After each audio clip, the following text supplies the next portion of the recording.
প্রত্যেক রাতেই করবেন, ওই রাতে একটু বেশি করবেন, কি আছে? এই নিয়ে দেখবেন নেটে ইউটিউবে একে অপরকে গালি গালাজ করছে, এ বলে ওরে ও কিছু জানে না, ও বলে ও কিছু জানে না, এইসব হচ্ছে। ওসব কথায় কান না দিয়ে বাবা, নেসফে শাবান, শবে বরাতের রাত, মেরাজের রাত, ঈদুল ফিতরের রাত, আপনার ঈদুল আজহার রাত, মুহররমের রাত, জুমার রাত, এই রাতগুলো ইবাদত বেশি করে করবেন, বেশি বেশি করে নামাজ পড়বেন, রোজা রাখবেন, দান খয়রাত করবেন, ইত্যাদি ইত্যাদি এগুলো করবেন। তা বলে এই করবেন না সারা বছর নামাজ পড়ে নে আর শবে বরাতের রাতে খালি নামাজ পড়ছো, এটা নয়, এটা করতে যাবেন না।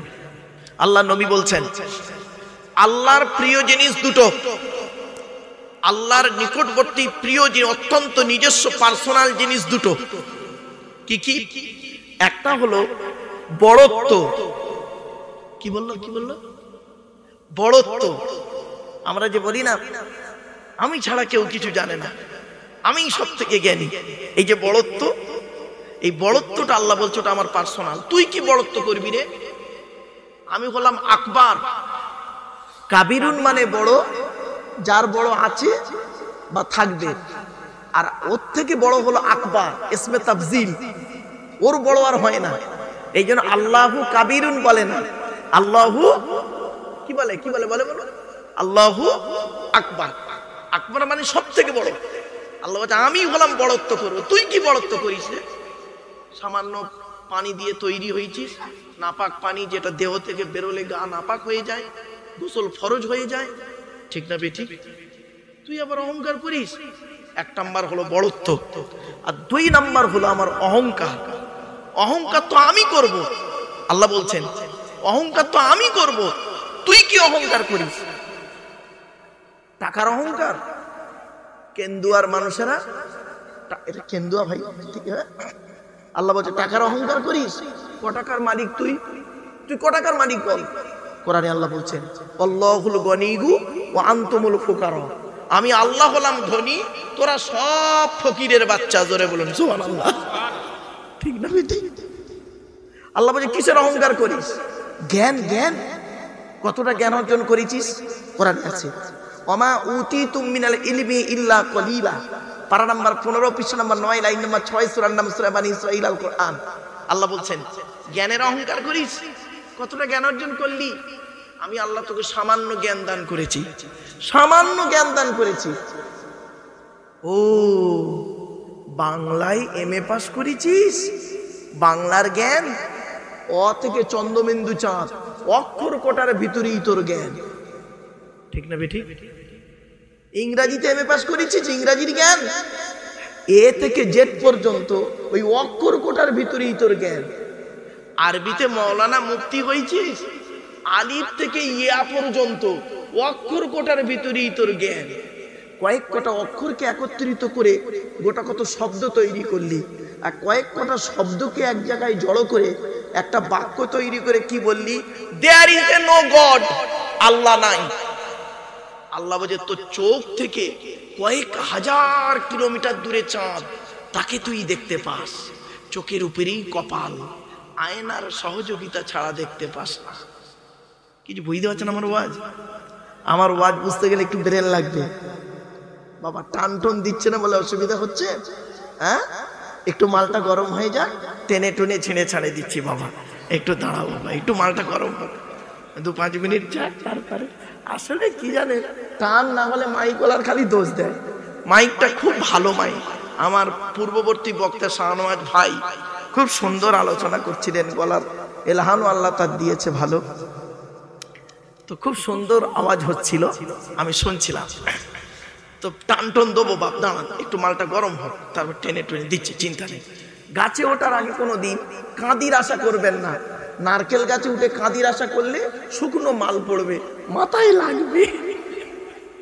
ঠিক আছে বাপ, দাঁড়াও। দেখেছেন বাচ্চারা ঠিক বুঝে ফেলেছে আমার ওয়াজ। চলেন, আল্লাহ বলছে কিসের অহংকার করিস? তো চোখ থেকে আমার এই কথাগুলো ফলো করবেন। বাপের হাই স্কুল কলেজ টলেজে আলোচনা করতে যাই তো, খুব ডিপলি আলোচনা, এই আলোচনা বুঝতে গেলে একটু ব্রেন লাগবে। আল্লাহ বলছে তোর চোখ থেকে কয়েক হাজার কিলোমিটার দূরে চাঁদ, তাকে তুই দেখতে পাচ্ছিস, আর চোখের উপরেই কপাল, এইটা দেখতে পাস না। এইটা দেখতে গেলে আয়না লাগবে, ঠিক না বেটি? আল্লাহ বলছে কিসের অহংকার করিস? কেন্দুয়ার মানুষেরা, উত্তর 24 পরগনার মানুষেরা, কিসের অহংকার তোদের? হ্যাঁ, ক্ষমতার অহংকার, বডির অহংকার। আল্লাহ বলছে অখলিকাল ইনসানু দাঈফা, পারা নাম্বার 5 পৃষ্ঠা নাম্বার 1 লাইন নাম্বার 14, সূরার নাম সূরা নিসা, আল কোরআন। আল্লাহ বলছে আমি মানুষকে তৈরি করেছি দুর্বল করে। মায়ের পেটের ভিতর থেকে যেদিন এলি সেদিন তোর হাইট ছিল 1.5 ফুট, ওয়েট ছিল 3.5 থেকে 4 কিলো। এখন আর 4 কিলো বাচ্চা হয় না, ও পেট কেটে মার করে নাই 2.5 কিলো শেষ। হ্যাঁ, এক একটা মেয়ের 4 কিলো 5 কিলো ওজনের বাচ্চা হয়, ঠিক না বেটি? আল্লাহ বলছে মায়ের পেট থেকে যেদিন এলি সেই দিন তোর হাইট ছিল কত? 1.5 ফুট, ওয়েট ছিল 3.5 থেকে 4 কিলো। কই তখন তো বলিসনি হিয়া সে লড়ুঙ্গা হুয়া সে লড়ুঙ্গা। ও এখন বয়সটা 25, খুব গরম দেখাচ্ছিস না? দাঁড়া দাঁড়া, 50টা পার হোক, 50টা পার হোক, দেখবি পৃথিবীতে একটা রোগ দিয়েছি ক্যান্সারের থেকেও খারাপ, ওই রোগটা তোর ভেতরে ঢুকিয়ে দেবো, নাম হলো সুগার। কখন পেচ্ছাপ ফিরছে নিজেই জানে না, ঠিক না বেটি? একদম বাস্তব। এই যাদের সুগার আছে দেখবেন কখন পেচ্ছাপ ফিরছে নিজেই জানে না। আল্লাহ বলে দেখবি কিসের অহংকার, কিসের অহংকার? কেন্দুয়ার মানুষেরা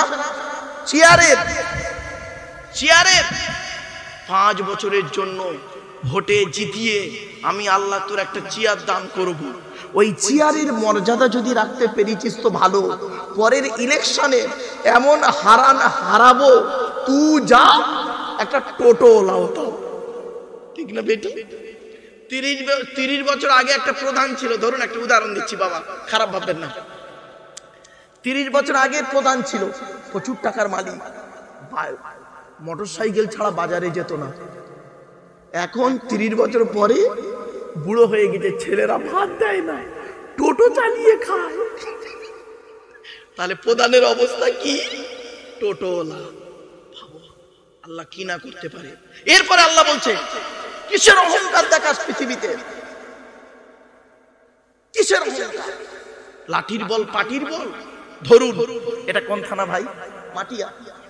আপনাদের এই মাটিয়া বাবা, উদাহরণ দিচ্ছি, ভুল বুঝবেন না যেন আমার বক্তব্য।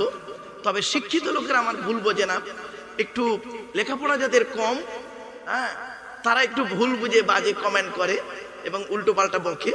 তো যাই হোক, আল্লাহ তাদের হেদায়েত করুন। আমার বাপেরা বোঝার চেষ্টা করুন। ধরুন আপনাদের এই মাটিয়া থানার সব থেকে বড় গুন্ডা, উদাহরণ দিচ্ছি বাপ, সব থেকে বড় গুন্ডা রাস্তা দিয়ে যখন চলে 40টা বডিগার্ড নিয়ে চলে। সামনে 10টা বডিগার্ড, পেছনে 10টা বডিগার্ড, ডান দিকে 10টা বডিগার্ড, বাম দিকে 10টা বডিগার্ড, 40টা বডিগার্ড নিয়ে AK-47 রাইফেল নিয়ে চলে। জনগণ তার সামনে মুখ খুলতে পারে না ভয়েতে। আল্লাহ বলছে 40টা বডিগার্ডের বাবার ক্ষমতা নাই, ওর ভেতর থেকে আমি আল্লাহ তোর 12টা বাজাবো। দেখবি দেখবি লাল লাল কাঠ পিঁপড়ে 4 পিস লুঙ্গির ভেতর ঢুকিয়ে দেবো, এমন জায়গায় কামড়াবে ছোট ছোট ছোট ছোট ছোট ছোট। তখন বডিগার্ডরা বন্দুক নিয়ে বলছে, স্যার স্যার কি হয়েছে স্যার, স্যার কি হয়েছে স্যার? তখন বলছে লাল লাল কাঠুতে ঢুকে পড়েছে লুঙ্গির ভেতরে, এমন জায়গায় কামড়াচ্ছে ফুলে যাচ্ছে, দেখাতেও পাচ্ছে না, বের করতেও পারছে না, কি করব বল? তখন বডিগার্ডরা বলছে স্যার দাঁড়ান, একটা মিটিং করি। বলে ডাক্তার মিটিংয়ে কি হয়েছে বল? বলছে স্যার একটাই সিদ্ধান্ত, ফায়ার করব লুঙ্গির ভেতরে ফায়ার করব। শেষ। আমার বাপেরা, আল্লাহ পাক কোরআনে বলছেন ওয়ালা তুসাইর খাদ্দাকা লিন-নাসি ওয়ালা তামশি ফিল আরদি মারহা ইন্নাল্লাহা লা ইউহিব্বু কুল্লা মুখতালিন ফাখুর। কোনদিন অহংকার করে চলাফেরা করিস না। আমার বাপেরা, এতগুলো জ্ঞানী গুণী বুদ্ধিজীবী মানুষ আপনারা এসেছেন, বাবা হাফেজ সাহেব আলেম যারা আছেন, হাফেজ আলেম এবং মাস্টার ডাক্তার যারা নিচে বসে আছেন, আমি আপনাদের অনুরোধ করছি বাবা একটু দয়া করে স্টেজে চলে আসেন। আপনি আলেম মানুষ হাফেজ মানুষ, নিচেই বসে থাকলে আমার কষ্ট হয়। আমি তেমন ভালো আলেম নই, কিন্তু আলেমদের ইজ্জত করতে কোনোদিন দ্বিধাবোধ করি না বাপ। আল্লাহ নবী বলেছেন, আমি বলিনি, নবী বলেছেন কুন আলিমান, হাক্কানি আলেম হও। হাক্কানি আলেম হতে যদি না পারো, আও মুতাআল্লিমান, হাক্কানি আলেমের ছাত্র হও। তাও যদি সুযোগ না পাও, আও মুস্তামিআন, হাক্কানি আলেমরা যেটা বলে মনোযোগ সহকারে সেটাকে শ্রবণ করো। তাও যদি ভাগ্যে না জোটে, আও মুহিব্বান, হাক্কানি আলেমদেরকে অন্তর দিয়ে ভালোবাসো। ওয়ালা তাকুন খামিসান ফাতুলিকু, 5 নাম্বারটা হতে যেও না, তাহলে তুমি ক্ষতিগ্রস্ত হয়ে যাবে। তাই আমি অনুরোধ করছি বাপেরা, হাক্কানি আলেম যারা বসে আছেন বাবা নিচে, দয়া করে মেহেরবানি করে স্টেজে চলে আসুন বাপেরা, আসুন। ইন্নাল্লাহা ওয়া মালাইকাতাহু ইউসাল্লুনা আলান নবী ইয়া আইয়ুহাল্লাযীনা আমানু সাল্লু আলাইহি ওয়া সাল্লিমু তাসলিমা। দরুদ শরীফ। আল্লাহুম্মা সাল্লি আলা সাইয়্যিদিনা মাওলানা মুহাম্মদ ওয়া আলা আলি সাইয়্যিদিনা মাওলানা মুহাম্মদ। আমার বাপেরা একটা কথা আপনাদের বলি, এই দরুদ শরীফ পড়তে গিয়ে আমরা একটা ভুল করি। কি ভুল দেখবেন? আমরা কি ভুল করি? আল্লাহুম্মা সাল্লি আলা সাইয়্যিদিনা মাওলানা মুহাম্মদ ওয়ালা আলে সাইয়্যিদিনা মাওলানা মুহাম্মদ। ও বাবা, ওয়ালা আলে বলে কোনো শব্দ নেই। ওয়ালা আলে বললে নফির মানে হবে, নেগেটিভের মানে হবে, না বাচকের মানে হবে, উল্টে গোনা হবে। আচ্ছা এটা কি? ও আলা আলী। কি বললাম বাপেরা? ও আলা আলী, ও আলা আলী। আলাটা হলো ইংরেজিতে বলে প্রিপজিশন, বাংলায় বলে অব্যয়, আরবিতে বলে হরফে জাররা। মানে উল্টোপাল্টা হয়ে যাবে বাপ। দরুদ শরীফটা ঠিক করে নিন। আল্লাহুম্মা সাল্লি আলা সাইয়্যিদিনা মাওলানা মুহাম্মদ ওয়া আলা আলী, ওয়ালা আলে নয় বাবা, ওয়া আলা আলী সাইয়্যিদিনা মাওলানা মুহাম্মদ। বাপেরা একবার ওই দরুদটা একবার দয়া করে পড়েন তো, যে দরুদটা আমরা নামাজের মধ্যে পড়ি, ওই দরুদটা একবার পড়েন। আল্লাহুম্মা সাল্লি আলা মুহাম্মাদি ওয়া আলা আলি মুহাম্মদ কামা সাল্লাইতা আলা ইব্রাহিম ওয়া আলা আলি ইব্রাহিম ইন্নাকা হামিদুম মাজিদ। আল্লাহুম্মা বারিক আলা মুহাম্মদ ওয়া আলা আলি মুহাম্মদ কামা বারাকতা আলা ইব্রাহিম ওয়া আলা আলি ইব্রাহিম ইন্নাকা হামিদুম মাজিদ। নবীর উপরে দরুদ পড়লেন কেন? দলিল কি? এই কোরআনে আছে, পবিত্র কোরআনের 22 নম্বর পারা 5 নাম্বার পৃষ্ঠা 6 নাম্বার লাইন, সূরার নাম সূরা আহজাব, আয়াত নাম্বার 56 আল কোরআন। আল্লাহ বলছেন ইন্নাল্লাহা ওয়া মালাইকাতাহু ইউসাল্লুনা আলান নবী। এর বাংলা অর্থ কি? নিশ্চয়ই আল্লাহ রাব্বুল আলামিন নবী মুহাম্মদ সাল্লাল্লাহু আলাইহি ওয়াসাল্লামের উপরে রহমত বর্ষণ করেন এবং মালাইকা ফেরেশতারা নবীর জন্য মাগফিরাত তলব করেন। ইয়া আইয়ুহাল্লাযীনা আমানু, হে ঈমানদার বান্দাগণ, সাল্লু আলাইহি, তোমরা নবী মুহাম্মাদের উপরে দরুদ পেশ করো, ওয়া সাল্লিমু তাসলিমা, এবং নবীর প্রতি আন্তরিকতার সঙ্গে সালাম প্রেরণ করো। এই আয়াতটা হলো আয়াতে মুতলাক, সেন্টেন্স বা জুমলাটা হলো মফউলে মুতলাক, বাবে তাফঈলের মাসদার। বাপেরা সাল্লু শব্দের 4টা মানে হয়। কটা মানে বাবা? 4টা মানে। সাল্লু শব্দ যখন আল্লাহর দিকে সম্পর্ক হয় তখন মানে হয় রহমত। সাল্লু শব্দ যখন ফেরেশতাদের দিকে সম্পর্ক হয় তখন মানে হয় মাগফিরাত। সাল্লু শব্দ যখন বান্দাদের দিকে সম্পর্ক হয় তখন মানে হয় দরুদ। সাল্লু শব্দ যখন অন্য কারো দিকে সম্পর্ক হয় তখন মানে হয় তাসবিহ। একটা শব্দ 4 জায়গায় গেল, 4 রকম অর্থ হলো। এজন্য বাপেরা আলেমের ওয়াজ শুনবেন, আমি আপনাদেরকে করজোড়ে বলে যাচ্ছি বাপেরা। চলো, নবী করিম সাল্লাল্লাহু আলাইহি সাল্লাম তিনি কি বলেছেন দেখি। আল্লাহ মাতানটা বলছে, হাদিসের মাতানটা বলছে। আল্লাহ নবী বলেন মান সাল্লা আলাইকা ওয়াহিদাতান সাল্লাল্লাহু আলাইহি আশারা। আল্লাহ নবী বলেন যে ব্যক্তি একবার আমার উপরে দরুদ শরীফ পাঠ করলো, নামায় আমল নামায় আল্লাহ পাক তার 10টা নেকি লিখে দিল। এমনি এমনি পড়লাম না, আরেকটা হাদিস বলি, আল্লাহ নবী বলছেন, মান সাল্লা আলাইহি আশরান ফি আউয়ালিন নাহারি ওয়া আশরান ফি আখিরিন নাহারি নালাতহু শাফাআতি ইয়াউমাল কিয়ামাহ।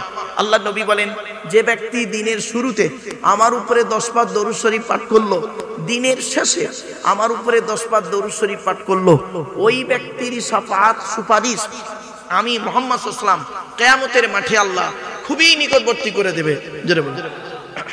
তাহলে এমনি এমনি দরুদ শরীফ পড়লেন না, আপনারা দরুদ শরীফ পড়বেন, যত বেশি পড়বেন তত ভালো। যে যে যত রকমের দরুদ জানেন তত রকমের দরুদ পড়বেন। দরুদ শরীফ নিয়ে মারামারি করতে যাবেন না যেন। এখন আমরা কি করি, দরুদ শরীফ নিয়ে মারামারি শুরু করে দিয়েছি। ওই জন্য আমি অনেক রকম দরুদ শরীফ পড়ি। আল্লাহুম্মা সাল্লি আলা মুহাম্মাদিন নবিয়িল উম্মিহি ওয়া আলিহি ওয়া সাল্লিম। আল্লাহুম্মা সাল্লি আলা মুহাম্মাদ ওয়া আলা আলিহি ওয়া আসহাবিহি ওয়া বারিক ওয়া সাল্লিম। আল্লাহুম্মা সাল্লি আলা মুহাম্মাদ ওয়া আলা আলি মুহাম্মাদ কামা সাল্লাইতা আলা ইব্রাহিম ওয়া আলা আলি ইব্রাহিম ইন্নাকা হামিদুম মাজিদ। আল্লাহুম্মা বারিক আলা মুহাম্মাদ ওয়া আলা আলি মুহাম্মাদ কামা বারাকতা আলা ইব্রাহিম ওয়া আলা আলি ইব্রাহিম ইন্নাকা হামিদুম মাজিদ। আল্লাহুম্মা সাল্লি আলা মুহাম্মাদিন নবিয়িল উম্মিহি ওয়া আলিহি ওয়া সাল্লিম। আল্লাহুম্মা সাল্লি আলা মুহাম্মাদ ওয়া আলা আলি সাইয়্যিদিনা মাওলানা মুহাম্মাদ। এতগুলো দরুদ শরীফ পড়লাম, যার যেটা পছন্দ সে সেটাই পড়বেন। দরুদ নিয়ে মারামারি করতে যাবেন না জানো। এখন দেখি সামান্য জিনিস নিয়ে একে অপরের মধ্যে মারামারি, ঝগড়া কাটাকাটি, খালাখালি হয়। বাপ, আপনাদের আমি অনুরোধ করছি বাপ, এই সব দিক থেকে একটু দূরে সরে থাকবেন। ছোট্ট একটা কথা আপনাকে বলি, পৃথিবীর সবথেকে কঠিন কাজ কি আর পৃথিবীর সবথেকে সহজ কাজ কি, এইটুকু শুনে নিন। বক্তব্য শুরুতেই, আলোচনার শুরুতে এইটা শুনে নিন, ব্রেনটা ক্লিয়ার হয়ে যাবে। পৃথিবীর সবথেকে কঠিন কাজ হলো আত্মসমালোচনা করা, নিজেকে নিয়ে সমালোচনা করা। আমি কি একজন মানুষ? আমি কি একজন মোমেন? একজন মোমেন হতে গেলে কোরআনে কতগুলো গুণ থাকা দরকার, সেই গুণগুলো কি আমার মধ্যে আছে? নিজেকে নিয়ে সমালোচনা করুন। আর আত্মসমালোচনা করলে নেকি হয়, নেকি হয়। এটা পৃথিবীর সবথেকে কঠিন কাজ। আর পৃথিবীর সবথেকে সহজ কাজ কি জানেন? পর সমালোচনা করা। পর সমালোচনা করা এটা খুব সহজ কাজ। এটা করলে গুনাহ হয়। এটা করলে কি হয় বাবা? গুনাহ হয়। দুধওয়ালা লোকের বাড়ি বাড়ি যায়, দুধওয়ালা লোকের বাড়ি বাড়ি যায়, দুধ কিনে কেউ খেতে চায় না দেখবেন। আর মদওয়ালা দোকান দিয়ে বসে আছে মাটিয়ায়, মোটর সাইকেলে তেল পুড়িয়ে মদ কিনে খেয়ে মারামারি করে থানার ভেতরে চুম মেরে বসে আছে। ঠিক না বেটি? এইটা বাস্তবতা। এজন্য আচ্ছা আরেকটা উদাহরণ দিচ্ছি। আচ্ছা বাপেরা খারাপ সেন্স নেবেন না, আগে ক্ষমা চেয়ে নিচ্ছি বাপ। আমি একটা আঙুল, আমার দিকে তাকান, একটা আঙুল আপনাদের দিকে লাগিয়ে বললাম আপনারা সব চিটিংবাজ। আচ্ছা কটা আঙুল আপনাদের দিকে আছে জোরে বলুন? একটা। আর তিনটা আঙুল কোন দিকে? নিজের দিকে, মানে টিবিল চিটিংবাজ। এবার বুঝতে পারছেন ওয়াজ কি জিনিস? 1 ঘন্টা ওয়াজ করতে গেলে, 1 ঘন্টা লেকচার দিতে গেলে 3 ঘন্টা স্টাডি করতে হবে, পড়াশোনা করতে হবে। এত সহজ জিনিস নয়। মাইকের সামনে এসে কিছু বলার নাম বক্তা নয়। এমএ সেকেন্ড ইয়ারের ছেলে মেয়েদেরকে সেদিন এই কথাটি বলছিলাম যে মাইকের সামনে এসে কিছু বলার নাম বক্তা নয়। 3টে জিনিস কোনোদিন ব্যাকে আসে না। 1 নাম্বার, ধনুক থেকে তীরটা বের হয়ে গেলে ওই তীরটা আর কোনোদিন ব্যাকে আসে না। ঠিক না বেঠিক? 2 নাম্বার, দেহ থেকে আত্মাটা বের হয়ে গেলে ওটা আর পৃথিবীতে রিটার্ন দেওয়া হয় না। 3 number, it is very very important. কি? জবান থেকে কথা বের হয়ে গেলে ওটা আর কোনোদিন ব্যাকে আসে না। আমার বাপেরা বাড়ি থেকে একটু ভাববেন, কাউকে কটু কথা বলার আগে আপনি নিজেকে একটু চিন্তা করবেন। মুসলিম শরীফের হাদিস, নবী বলেছেন তুমি যাকে কাফের বলছো সে যদি সত্যিকারের কাফের না হয়, বলনেওয়ালা নিজে কাফের। আপনি কোথায় আছেন? আপনার পপুলারিটি আছে বলে, লোকে আপনাকে ভালোবাসে বলে, লোকে আপনাকে ডেকেছে বলে, গোটা কত মিডিয়া এসেছে বলে, মাইকের সামনে উঠেছেন বলে আপনি কিছু একটা বলে দিয়ে পালিয়ে যেতে পারেন না। মনে রাখবেন, চোখ দুটো বন্ধ হবে একদিন, কিয়ামতের মাঠে উঠতে হবে একদিন, ঠিক না বেঠিক? চলুন আমার বাপেরা, আর একটা কথা আপনাদের বলছি, রাগ করবেন না, একটু খোলামালা কথা বললে অসুবিধা আছে? বাবা বলবো,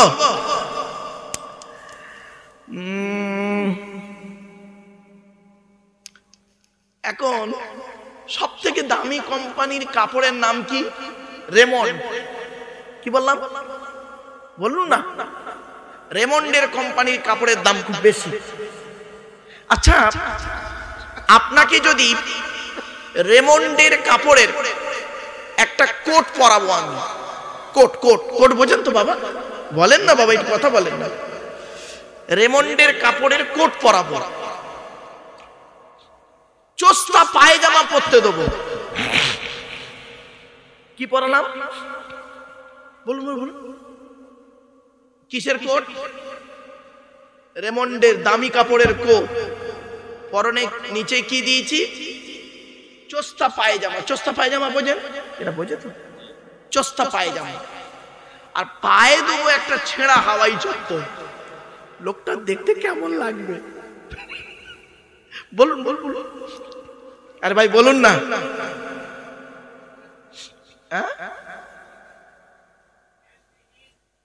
তাই না? কেমন লাগবে দেখতে? ঠিক মানানসই হবে না, ঠিক না বেঠিক? তো আপনাদের এই জলসার প্যান্ডেলটা ঠিক ওই রকম হয়েছে। এই দেখেন, উপরের দিকে তাকালে মনে হয় রেমন্ডের কোট পরে আছি, খুঁটির গা গুলো দেখুন চোস্তা পায়জামা, আর নিচেই দেখুন ছেঁড়া হাওয়াই চপ্পল। বাবাজি, বাবা কলেজ ইউনিভার্সিটির ছেলে মেয়ে পড়াই, আমার ওয়াজ বুঝতে গেলে একটু ব্রেন লাগবে, একটু ব্রেন লাগবে। নিচেই যে প্লাস্টিকটাই বসেছেন আপনারা, এই প্লাস্টিকটা হলো এই প্যান্ডেলওয়ালাদের, না ভাই? প্যান্ডেলওয়ালাদের তো। এই প্লাস্টিকটা আজকে এখানে এসেছে, জলসার পরে দেখবেন এর উপরে খিচুড়ি খাওয়া হবে, লোক জুতো পায়ে দিয়ে হাঁটবে। আবার এই প্লাস্টিকটা আবার কালকে ওই জায়গার জলসায় যাবে, আবার এটা খানা বাড়ি যাবে, মরা বাড়ি যাবে, শ্রাদ্ধ বাড়ি যাবে। প্যান্ডেলওয়ালাদের ওরা 3 বার করে ধোয় না। একজন ব্যক্তি শ্রোতা যদি আসে, অরিজিনাল শ্রোতা হতে গেলে শরীর পাক, কাপড় পাক, জায়গা পাক লাগবে।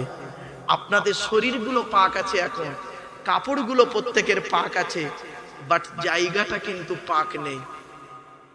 এজন্য আপনাদের করজোড়ে বলছি বাবা, আগামী বছর যখন জলসা দেবেন, উপরে চাকচিক্য করার থেকে নিচেই এর উপরে যদি মসজিদ থেকে মুসাল্লাগুলো এনে যদি বিছিয়ে দিতেন, আর ওই একটা গেট করতেন, গেটে লিখে দেবেন বিনা অজুতে প্রবেশ নিষেধ, তাহলে দেখতেন যে কটা শ্রোতা থাকতো পারফেক্ট। আমি আমার জীবনে বাবা, এই 30 বছর জলসা জীবনে, আমি জীবনে কোনোদিন বেওজুতে ওয়াজ করিনি এখনো পর্যন্ত, আজ পর্যন্ত বলছি বাবা, অহংকার নয়, আল্লাহ শুকরিয়া আদায় করে বলছি, খারাপ সেন্স নেবেন না। বেওজুতে কোনোদিন ওয়াজ করিনি 30 বছর, আজ পর্যন্ত, এখনো পর্যন্ত। রাতে যদি কোনো সময় 2টো জলসা হয়, আমি 2 বারই ওযু করি। বক্তা যদি অজু অবস্থায় ওয়াজ করতে বসে, শ্রোতা যদি অজু অবস্থায় ওয়াজ শুনতে বসে, এই বক্তার শ্রোতার মাঝে আল্লাহর রহমত নাজিল হয়। আর বক্তা যদি নিজেই বেওজুতে ওয়াজ করে, শ্রোতা যদি নিজেই বেওজুতে ওয়াজ করে, তাহলে আর কি জলসার রহমত হবে বাপ? এখানে এতগুলো মানুষ বসে আছেন, অনেকেই এশার নামাজ পড়েনি, ঠিক না বেটি? অনেকে পড়েনি, খারাপ সেন্স নেবেন না। যদি বলে হুজুর আপনি পড়েছেন, হ্যাঁ বাপ আমি পড়েই এসেছি এশার নামাজ, এখানে এসে এশার নামাজ পড়ে স্টেজে এসেছি। আপনাদের অনুরোধ করে বলি, জলসার মতো জলসা দেন, আল্লাহর রহমত নাজিল হবে। আমি তাই এদেরকে বলছিলাম, ছেলেদেরকে, ভাই তোমরা তাফসিরুল কোরআনের মাহফিল দাও। ওই লিখবে তাফসিরুল কোরআনের মাহফিল আর আলোচনা হবে গোজা মারামারি, ওরম নয়। একটা একটা সূরার তাফসির, বক্তার নাম লিখে দেবেন, ব্র্যাকেটে লিখে দেবেন এই সূরাটির তাফসির করবেন, কোরআনের এই সূরাটির তাফসির হবে, একদম সূরাটার নাম উল্লেখ করে দেবেন। ব্যাস একটা সূরার তাফসির 3 ঘন্টা 3.5 ঘন্টায় কমপ্লিট। 10 বছর যদি জলসা দেন, 10 বছরে 10টা সূরার তাফসির আপনাদের জানা হয়ে যাবে। ঠিক না বেঠিক? আমরা কি করি বাবা, কোরআনের আলোচনা থেকে সরে গেছি, নবীর হাদিসের আলোচনা থেকে সরে গেছি, গিয়ে কোনো ব্যক্তির আলোচনা নিয়েই মাতামাতিতেই রয়ে গেছি। যার জন্য আমাদের কি হয়েছে, ভক্তয়ে মারামারি আর বক্তায় কামড়া কামড়ি। ঠিক না বেঠিক? আমার বাপেরা, আপনাদের হাতে ধরে পায়ে ধরে বলে যাচ্ছি, ফিরে আসুন আল্লাহর কোরআনের দিকে, এই কোরআনের দিকে ফিরে আসুন আল্লাহর নবীর হাদিসের দিকে ফিরে আসুন। হাতে ধরে বলে যাচ্ছি, আল্লাহ যেভাবে কোরআন নাজিল করেছেন, যা যা বলতে বলেছেন সেইগুলোই নবীরা বলেছেন, আর নবীরা যা যা করেছেন সেইগুলোই সাহাবীরা তাই করেছেন। আমার রাসূল যেভাবে খেয়েছেন, যেভাবে শুয়েছেন, যেভাবে ঘুমিয়েছেন, যেভাবে জীবন যাপন করেছেন, তাকে দেখে দেখে সাহাবীরা সেইভাবেই করেছেন, তাকে দেখে দেখে তাবিরা সেইভাবেই চলেছেন। কিন্তু আমরা রাসূলকে অনুসরণ করলাম না, আল্লাহর পথকে ধরলাম না, সাহাবীদের পথকে ধরলাম না। আমরা করলাম কি, কোনো ব্যক্তির পথ ধরে নিয়ে মারামারি করে ঝগড়া করে সময় কাটিয়ে দিলাম। চলুন আল্লাহর কোরআন, নবীর হাদিস, ইজমা কিয়াস থেকে আপনাদের কাছে কিছু আলোচনা রাখবো। বাপ দয়া করে মেহেরবানি করে একটু গায়ে গায়ে যদি বসেন অত্যন্ত ভালো হয়। বাবা একটু আগে আসবেন, বাপ আমার একটু আগে আসুন না বাপেরা, একটু গায়ে গায়ে বসুন। আর একটা সব থেকে ভালো লেগেছে, প্রতি জলসায় যাই তো মেলা বসায়, তো আমার এই জলসা কমিটির ভাইদের কাছে আমার অনুরোধ এবং অত্যন্ত ভালো লেগেছে, এরা মেলা বসায়নি, যার ফলে অনেক সময় কি হয় দেখবেন, ওই মেলাতেই লোক ঘোরে, জলসার প্যান্ডেলে লোক থাকে কম। তো যাই হোক, আপনারা যে কষ্ট করে বসেছেন, আপনাদের মূল্যবান সময়কে ব্যর্থ দিয়ে কষ্ট করে বসে আছেন, আল্লাহর কোরআন থেকে, নবীর হাদিস থেকে, ইজমা কিয়াস থেকে কিছু আলোচনা আপনাদের কাছে রাখবো ইনশাআল্লাহ। আমার নিজস্ব বলার কোনো ক্ষমতাই নেই। সুবহানাকা লা ইলমা লানা ইল্লা মা আল্লামতানা ইন্নাকা আনতাল আলিমুল হাকিম। আসুন আমরা সকলে একবার আল্লাহর কাছে দোয়া চেয়ে নিই, যাতে করে আমরা কোরআন হাদিস সঠিক কথাগুলি শুনতে, বুঝতে এবং বক্তা শ্রোতা আমল করতে পারি।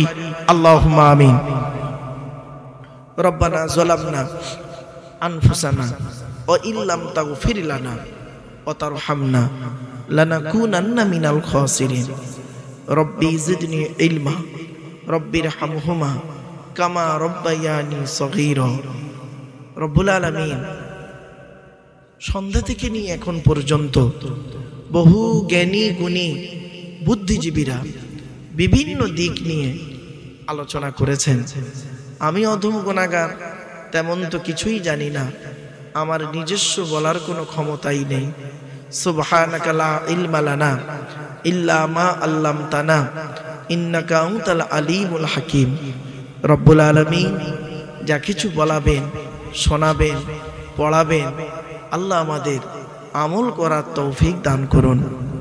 খাস করে মাবুদ, দূর দূরান্ত থেকে যে সমস্ত বাবাজিরা, যুবক ভাইরা, স্টেগের কচি কচি বাচ্চারা, মা বোনেরা রাতের আরামকে হারাম করে দিয়ে, মূল্যবান সময়কে ব্যর্থ দিয়ে, আরামের বিছানাকে ত্যাগ করে দিয়ে পবিত্র কোরআনুল কারীমের মাহফিল শোনার জন্য চাতক পাখির ন্যায় ছুটে এসেছেন, আসছেন এবং আসবেন।